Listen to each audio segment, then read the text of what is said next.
Shalom, Shalom, the start of souls, but give no praise to Yahweh, Bashem Yahushua, Bashem Kodash, that belongs to the Apostle, Great Millstone, and honors to you brothers doing the work of the Most High in truth and in sincerity.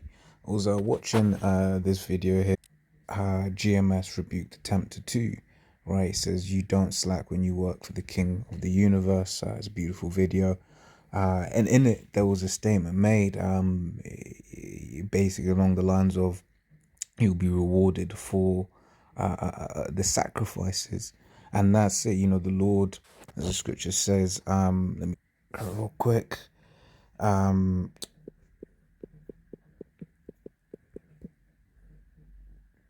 this is Hebrews 6:10. Right, it says, for the Most High is not unrighteous to forget your work and labor of love.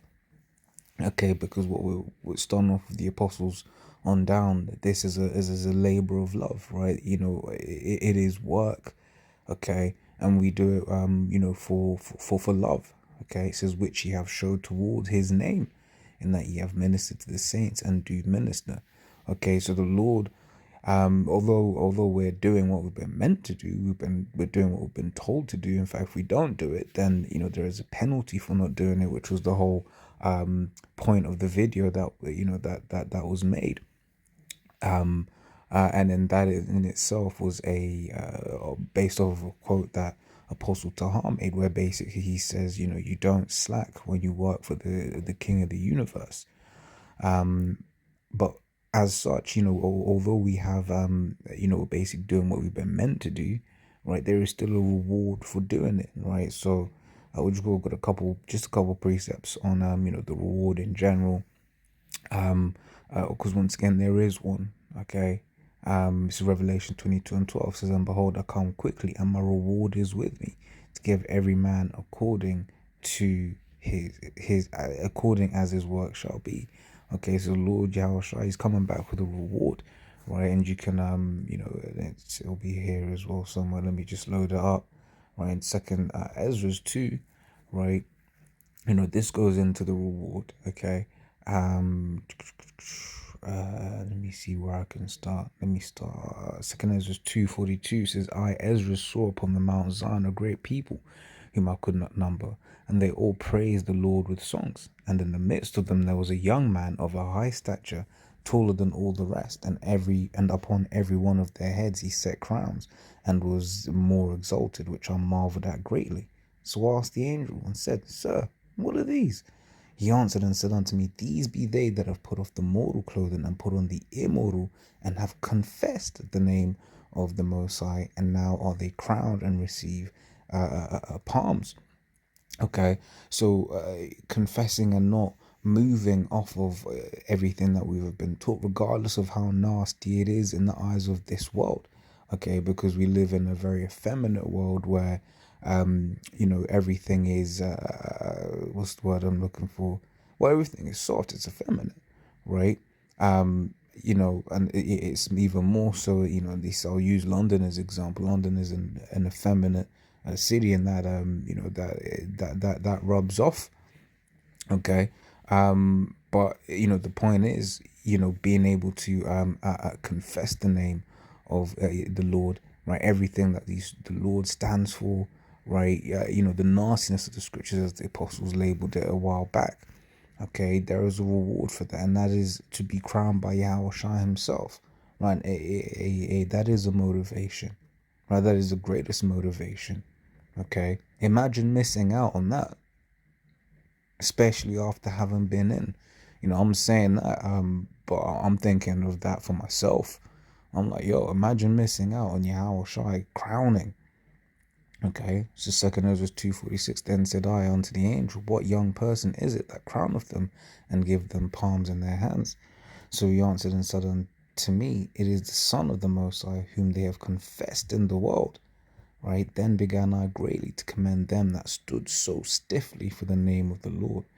Right, so once again, going into the fact, the elect, those that will be crowned, those that have a reward, right? To get that reward, they're gonna have to they're gonna have to what's the word I'm looking for?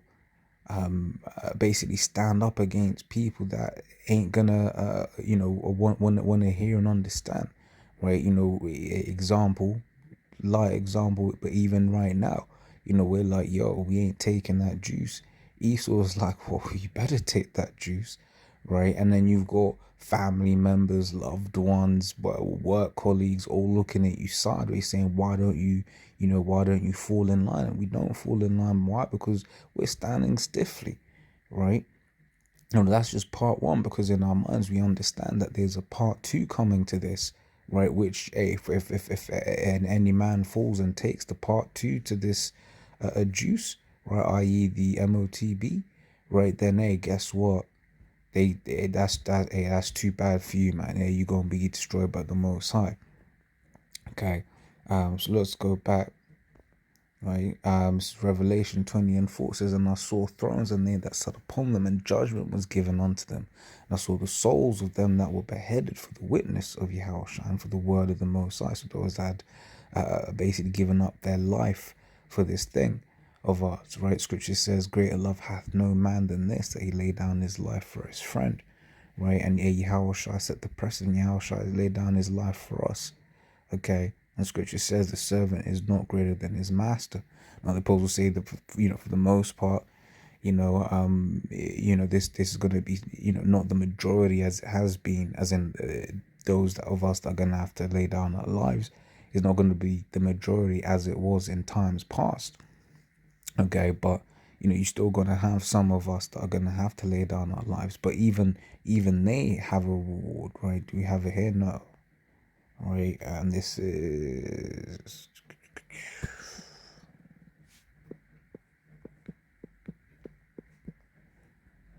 First Thessalonians 4. I'm going to start from verse 16. Right, it says, for the Lord himself shall descend from heaven with a shout, the voice of the archangel, with the trump of the Most High. The dead in Yahushai shall rise first. Okay, so those that have died in this thing of ours, they shall be risen first. Okay, as the scripture goes saying, then we which are alive and remain shall be caught up together with them in the clouds. Those clouds represent the chariots. So those that die in the Lord are going to be, risen up first, going to be in the chariot with Yahushai. Okay, and hey, once again, even that is an honor. Okay, it says, then we which are alive and remain shall be caught up together with them in the clouds to meet the Lord in the air, and so shall we ever be with the Lord. Okay, and anything else there?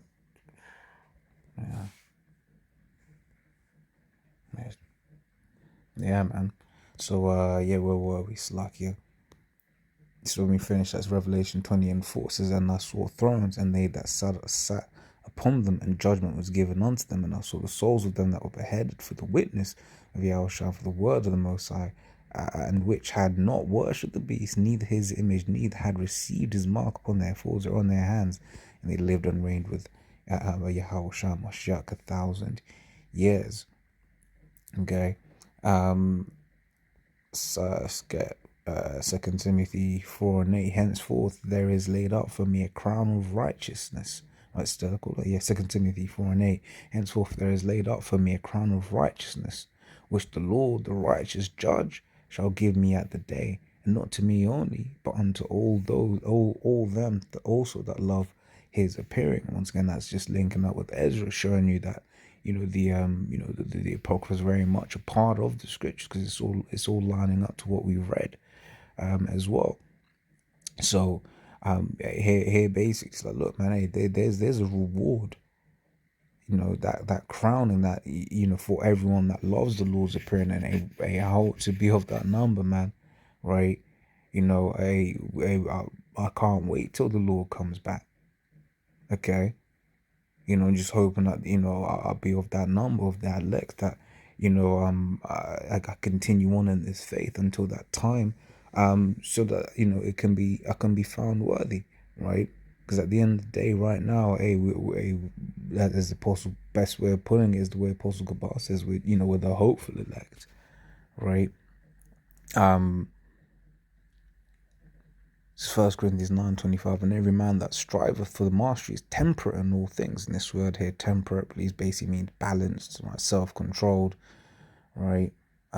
Says, yeah, basically just being balanced, really, exercise self-restraint, not doing too much. Okay, is temperate in all things. Now they do it to obtain a corruptible crown, but we an incorruptible. So those people, like, you get your Furies, your Anthony Joshua's, whatever, what have you. They're restraint, balanced in in everything they do. But that's for them to win them WBA championship titles, or World Cup titles, or whatever have you. And those are corruptible crowns, right? Right, because they're not going to mean anything, right? But us on the other hand, we're doing it so that we can hopefully obtain an incorruptible crown, right? Why? Because the kingdom of Israel is going to be a kingdom of righteousness that's going to dwell forever. Okay, this is Matthew 19. We'll start from verse 28. It says, and how shall I, and we start from 27, right, just to hear the context, right? So then answered Peter and said unto him, behold, we are forsaken all and have followed thee. What shall we have therefore? Right, and that's it. Different brothers, apostles, different men in this thing of ours, from apostles on down.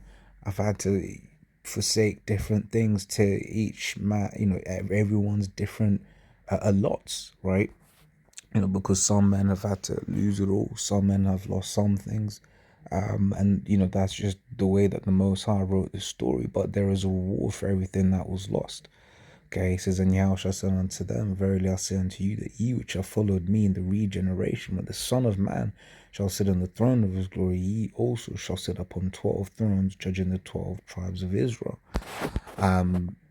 And every one that hath forsaken houses, or brethren, or sisters, or father, or mother, or wife, or children, or lands, for my name's sake, shall receive an hundredfold, and shall inherit everlasting life. And that's it, because you get certain quote unquote business opportunities that might require you to be out of the country 3 or 4 times a month or whatever. Well, you look at now, to get out of the countries, for the most part, you gotta, a lot of what do you call it? A lot of destinations now basically saying to enter, you must have the thing. So that wouldn't have been, that is, it wouldn't be an option. Certain brothers, they've had, family members that have, basically, they basically shunned Akim. Like, oh, you're into that thing, you're mad, right? Or your wife, whatever. Oh, you never spend time with me on a Saturday, or whatever, what have you. All right, job opportunities, everything, right? These are some of the things that have been lost. However, just like in the book of Job, which is an allegory for the, I hope that's the right word, but basically it's, yeah, allegory for all the children of Israel, right? In fact, let me just confirm that's the right word. Don't want you doubting yourself. Give me a sec. Yeah, allegory, a story, poem, or picture that can be interpreted to reveal a hidden meaning, typically a moral or political one, right? So the book of Job is like an allegory to the children of Israel, right? Because Job lost everything, but in the end he got it all back manyfold, and that's it, right? That's just what we're what we've had to do, right? Once again, some more than others, okay. And everyone that hath forsaken houses, or brethren, or sisters, or father, sluggish spirit, right? Or lands, or for my name's sake, shall receive an hundredfold, and shall inherit everlasting life. But many that shall be first shall be last, and the last shall be first. Okay. So yeah, this is this is example. There's things that we have lost, but there is reward, right? Sirach 36:16 says, reward them that wait for thee, and let thy prophets be found faithful. Right, and then you got Wisdom 5:15-16. But the righteous live forevermore, their reward also is with the Lord, and the care of them is with the Most High. Therefore shall they receive a glorious kingdom and a beautiful crown from the Lord's hand. Oh man, right? For with his right hand shall he cover them, and with his arm shall he protect them. Right, so as always, Lord's all that was edifying. Till the next time we say Shalom.